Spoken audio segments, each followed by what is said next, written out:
বাচসাসের 50 বছর, কিন্তু বিগত কিছুদিন ধরে এই পরিবেশ দিবসটি আমরা উপভোগ করতে পারিনি। আজ বেশ কিছু বছর পরে হলেও বাচসাস আবার পরিবার দিবসের আয়োজন করেছে। আমরা সবসময় বলি পিকনিক, বনভোজন, চড়ুইভাতি, কিন্তু বাচসাসই একমাত্র বলে থাকে পরিবার দিবস। এই পরিবার দিবসে আমরা সবাই পরিবার নিয়ে বাচসাসের পরিবারকে উৎসাহিত করতে পারি, নিজেরাও আনন্দিত হতে পারি। এটি বড় উৎসব, আনন্দের অনেক অনেক মজা। বাচসাস নিয়মিতভাবে পরিবার দিবসের আয়োজন করবে, এটাই আশা করব। এবং বাচসাসের এই পরিবার দিবসে যারা এসছেন তাদের সবাইকে স্মরণ করছি এই মুহূর্তে, এবং যারা আমাদের কাছ থেকে চলে গেছেন তাদেরকেও স্মরণ করছি, এবং আগামীতে যারা আসবে তাদেরকেও আমরা মনে রাখবো, স্মরণ রাখবো। সবাইকে এই পরিবার দিবসে অনেক অনেক শুভেচ্ছা। আমি আজকে অনেক দিন পর বাচসাসের পরিবার দিবসে এসেছি। যখন প্রথম এসেছিলাম তখন অনেক ছোট ছিলাম, এখন অবশ্য একটু বড়ই হয়েছি।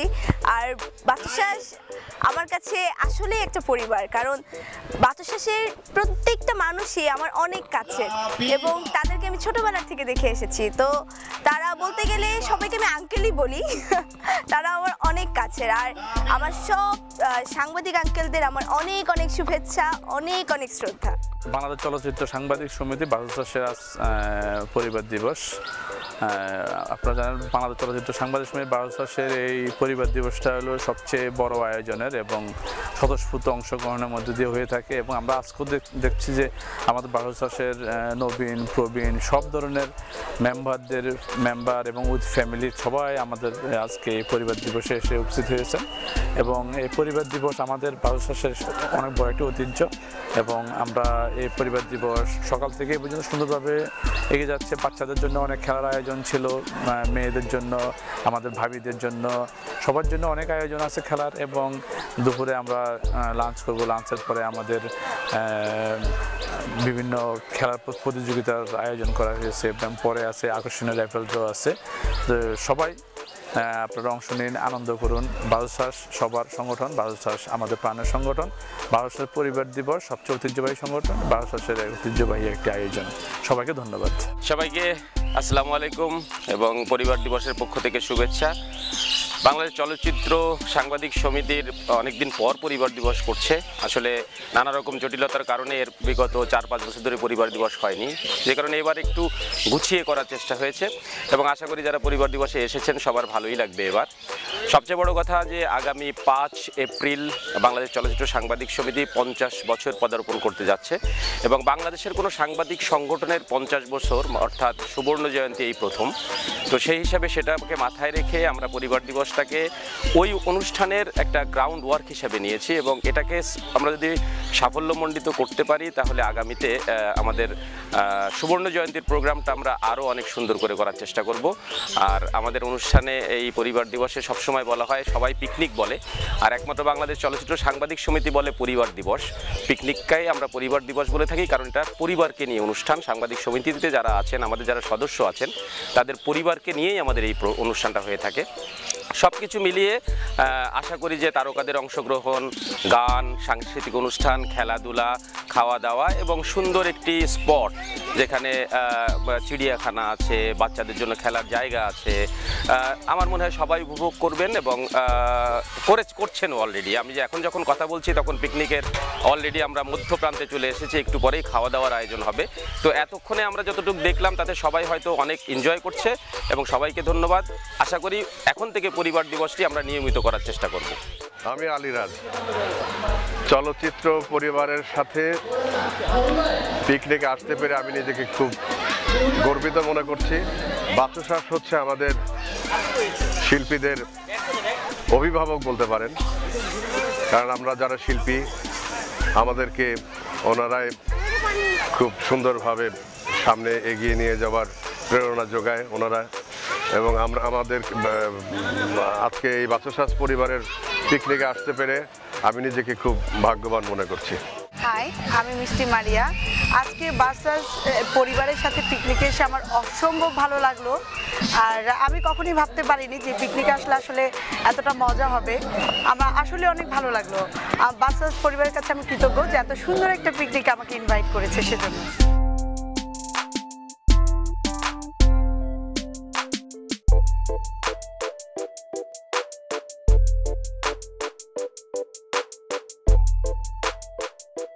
আসল ছোট ভাই তো দেখলেন আপনাদের রহমান সাহেব। আমার রহমান আমার সত্যি যদি আমি বলি যে আমি চলচ্চিত্রে বলে থাকি এটা আমার পরিবার, রহমান কিন্তু আমারই পরিবারের মানুষ, সে যতই সাংবাদিকতা করুক আমি এটা মানি না। তো এই যে আজকে আসা বেড়ানো, আপনারা ধরে ধরে বলছেন এক দুটো ছবি নেই, অনেকে হয়তো ভাববেন যে এটা বিড়ম্বনা মনে হয়।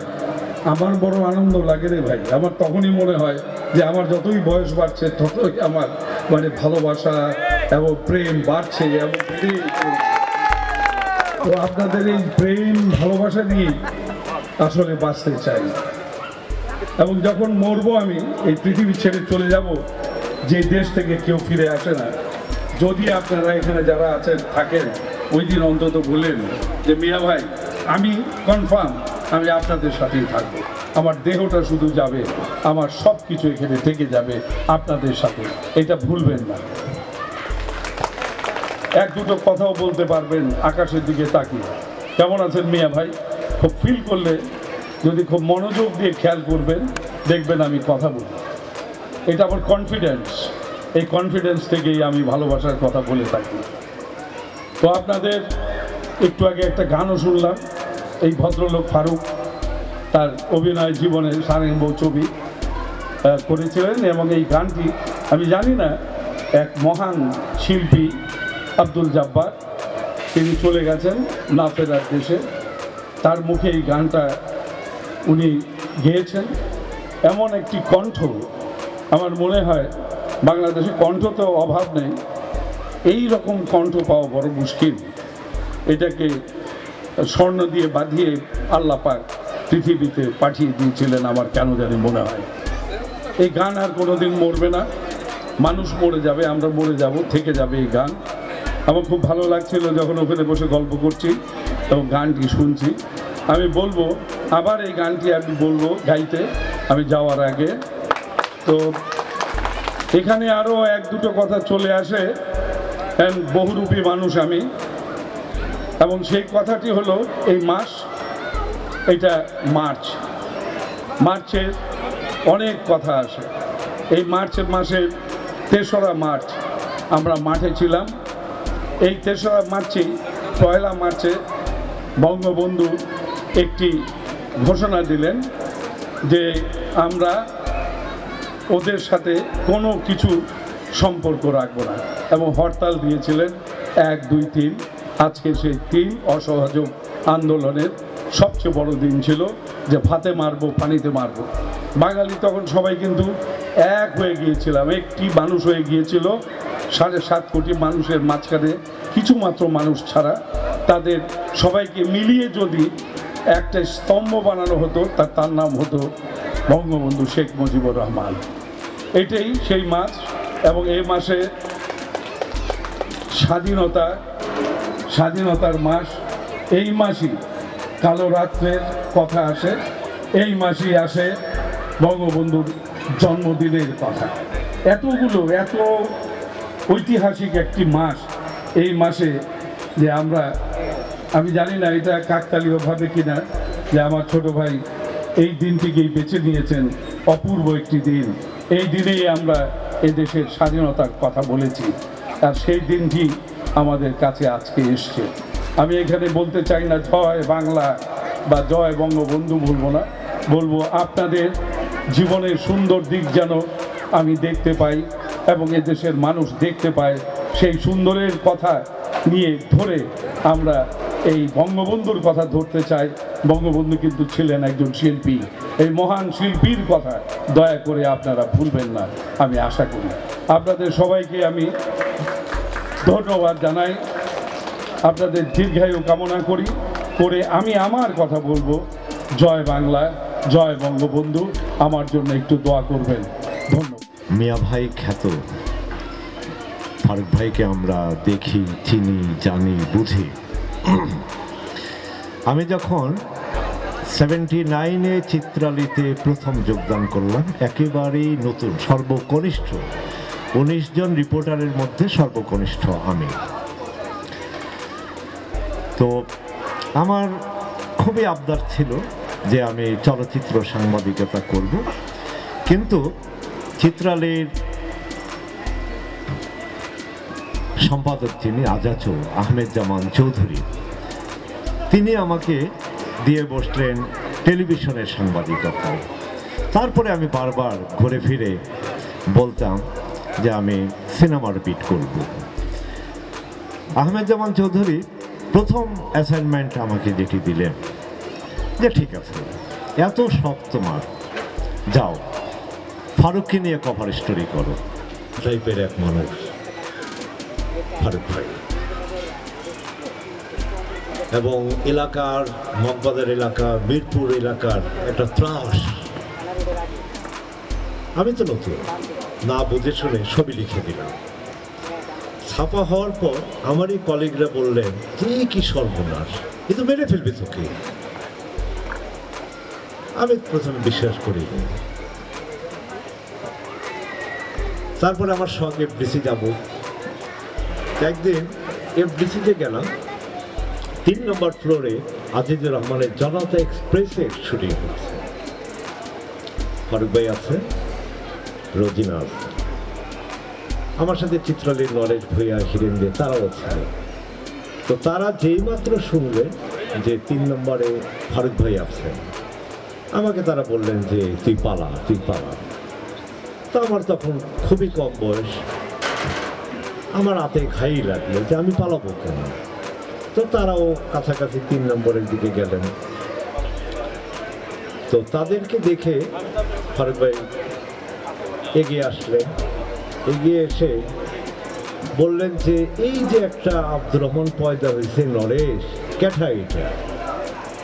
নরেশ আমাকে টিপাটিপি করছে, পালা, এখনো সময় আছে, কারণ উনি তো আমাকে চেনেন না সামনাসামনি। আবারও বললেন, কই বলো না, এটা কোত্থেকে গজাইলো, এই রহমান কোত্থেকে গজাইলো। এইবার সত্যি সত্যি আমি একটু ভয় পেলাম। আমি পালাবো কি পালাবো না বুঝে উঠতে পারছি না। ঠিক এই সময় রোজিনা এসে হাজির। রোজিনা এসে বলে যে আসসালামু আলাইকুম রহমান ভাই। ফারুক ভাইয়ের দিকে তাকালেন। ফারুক ভাই, ওনার সঙ্গে বোধহয় আপনার এখন আলাপ পরিচয় হয়নি। উনি আব্দুর রহমান চিত্রালীতে নতুন কাজ শুরু করেছেন।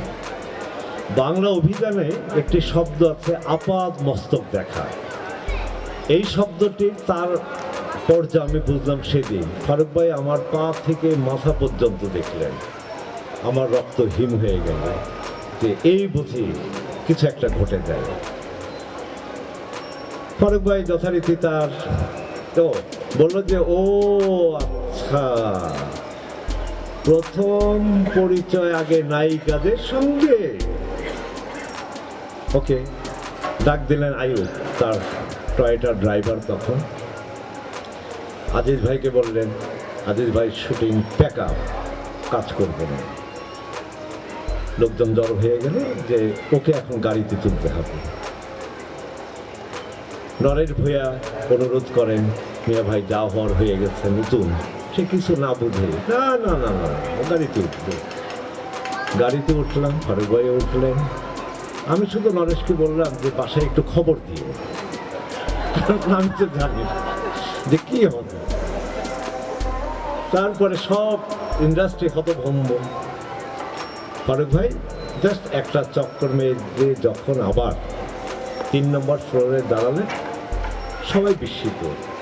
ফারুক ভাই নামলেন, আমি নামছি না তখনও, যে রহমান কোথায়। ফারুক ভাই আবার ডাকলেন, আমি নামলাম।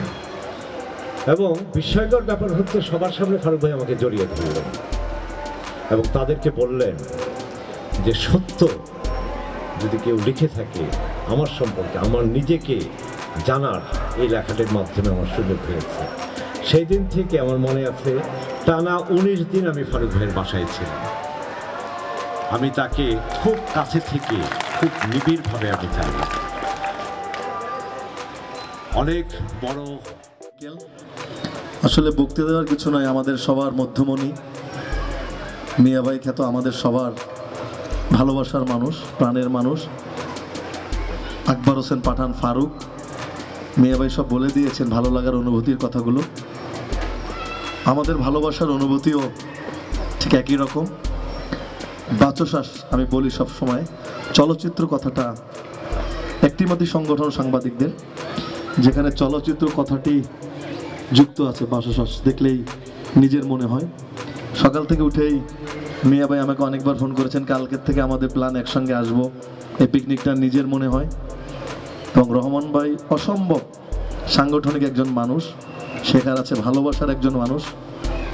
সংগঠন সবাইকে একত্রিত করে, এই সংগঠনের যারা আছেন রহমান ভাই, নিশান ভাই, নবীন ভাই, রোজ ভাই, ইমন মাহফুজ, যার সামনে রাহাত সাহেব, সব মানুষগুলো, দুলাল ভাই, সব মানুষগুলো একটা আত্মার বন্ধনে আবদ্ধ রাখেন। এবং এই সাংবাদিকদের দেখলে ভয় লাগে না, ভালোবাসতে ইচ্ছা করে, কারণ তারা সবসময় গঠনমূলক সাংবাদিকতা করেন, আমাদের সত্য কথাগুলো লেখেন, যেটা আপনি রহমান ভাইয়ের বক্তৃতায় আপনারা শুনেছেন ফারুক ভাই সম্পর্কে। তো এমন একটি মিলন মেলায় এসে অনেক ভালো লাগছে যে আমার একটা পরিবারের সাথে যুক্ত হতে পেরেছি। অনেকক্ষণ ধরেই বসেছিলাম আমরা সবাই। আমি বাংলাদেশ, আমার এখানে আমারই কমিটির কার্যনির্বাহী সদস্য আছেন আলিরাজ, আছেন সাংগঠনিক সম্পাদক সুব্রত দা। তো আমরা চলচ্চিত্র, আমার উপদেষ্টা মণ্ডলীর প্রধান উপদেষ্টা আছেন আমাদের ফারুক ভাই, আমাদের চলচ্চিত্র শিল্পী সমিতি। আমরা চলচ্চিত্র শিল্পী সমিতির পক্ষ থেকে বাচসাসের এই সুন্দর আনন্দঘন এবং এই পারিবারিক আয়োজনকে ধন্যবাদ জানাই এবং ভালোবাসা জানাই এত সুন্দর আয়োজন করার জন্য। বাচসাসের জয় হোক এবং চলচ্চিত্র যত সামনের দিকে এগিয়ে যায় এবং গঠনমূলক লেখনের মাধ্যমে আমাদেরকে সামনের দিকে এগিয়ে নিয়ে যাবেন, পথ দেখাবেন এই বিখ্যাত মানুষগুলো, সেই প্রত্যাশা। আর সবাই উপভোগ করুন এই বাচসাসের এই সুন্দর পরিবেশ। সবাই ভালো থাকবেন, সুন্দর থাকবেন। ধন্যবাদ সবাইকে। আর কোনো চলচ্চিত্রের নায়কের জন্য ফ্যান ক্লাব হয়নি, তার জন্য করো তাহলে।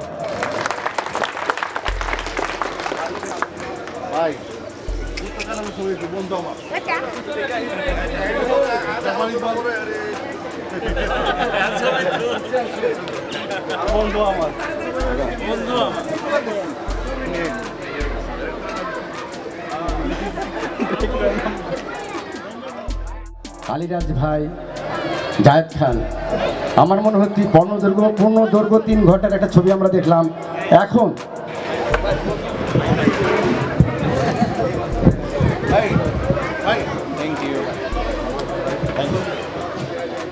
হ্যালো, রহমানকে ধন্যবাদ অন্তর থেকে জানাই এবং বাচসাসের প্রতিটি মানুষকে আমি ধন্যবাদ জানাই। ধন্যবাদ জানিয়ে আমি আমার একটি দুঃখের কথা বলতে চাই। আপনারা জানেন চলচ্চিত্রে অনেক প্রবলেম এখন বর্তমানে।